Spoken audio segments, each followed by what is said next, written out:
Adakah orang tua yang ingin anaknya dihilangkan secara paksa dan tidak pernah kembali pulang? Atau adakah orang yang menginginkan suami atau istrinya diculik dan tidak pernah ditemukan?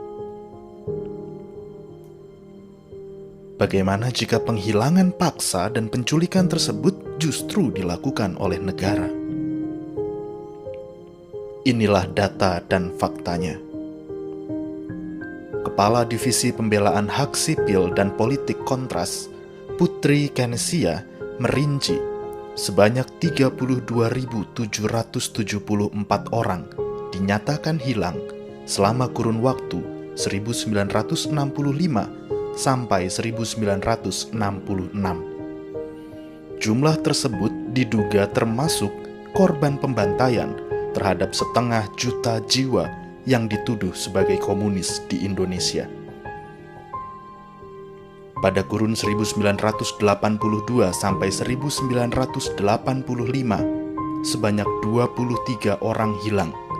Jumlah tersebut diduga berkaitan dengan aktivitas penembakan misterius pada masa Orde Baru.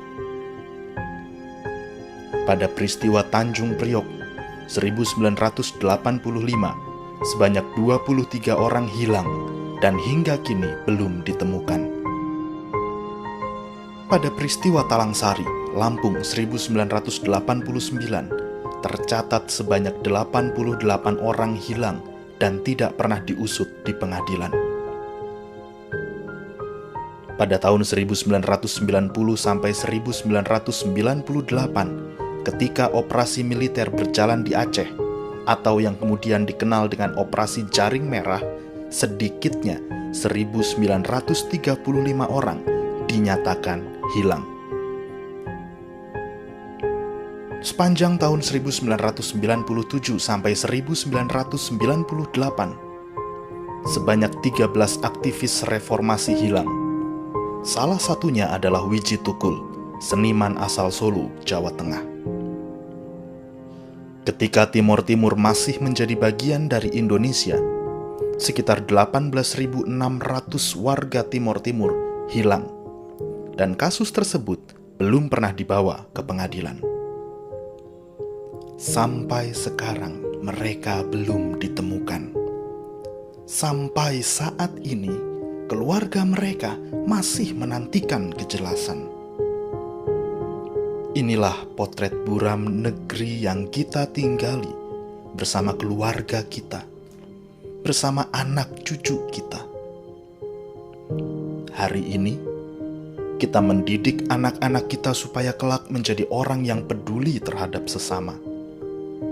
Namun, di kemudian hari, mungkin saja mereka ada dalam daftar pencarian orang karena pemikiran yang dianggap mengancam penguasa atau karena tindakannya yang dianggap mengacaukan keamanan. Kasus kejahatan yang dilakukan oleh penguasa juga tercatat di dalam bacaan leksionari harian kita saat ini. 2 Samuel pasal 11 ayat 1 sampai 27. Kisah kematian Uria merupakan catatan buram pelanggaran hak asasi manusia yang dilakukan oleh pemimpin tertinggi Israel, Raja Daud. Kisah tersebut abadi di dalam kitab suci, dikisahkan secara turun-temurun, dibaca di segala zaman. 2 Samuel pasal 11 ayat 1 sampai 27 didominasi oleh narasi rencana Daud untuk membunuh Uria. Sementara Batsyeba nyaris tidak bersuara.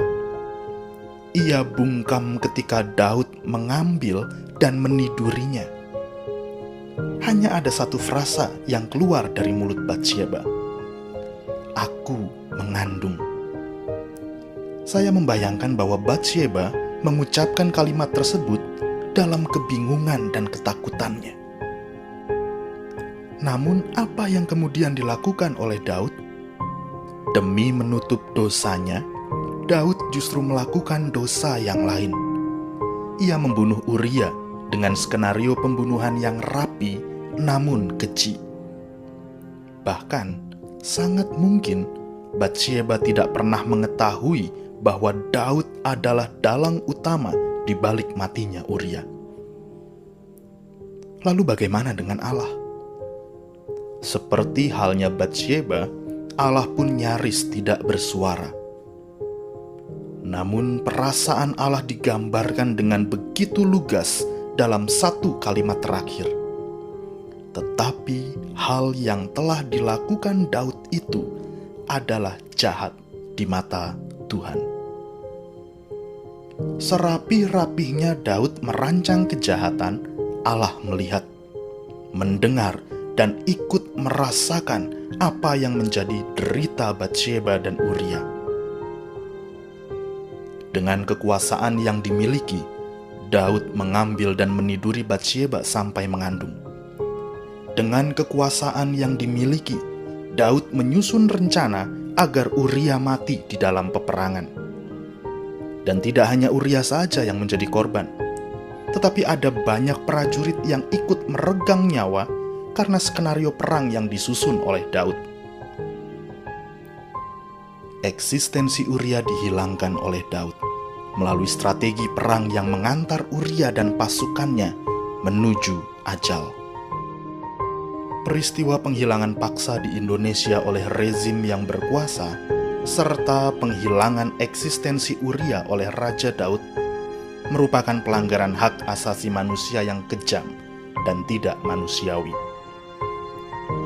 Alkitab mengajak kita untuk terus mengingat Batsyeba, Uria, dan prajurit lainnya yang menjadi korban kesewenangan Raja Daud.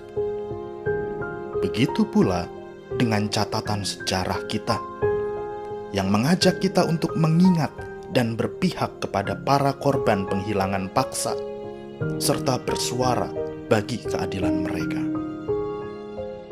Dunia seperti apa yang ingin kita tinggalkan untuk anak cucu kita?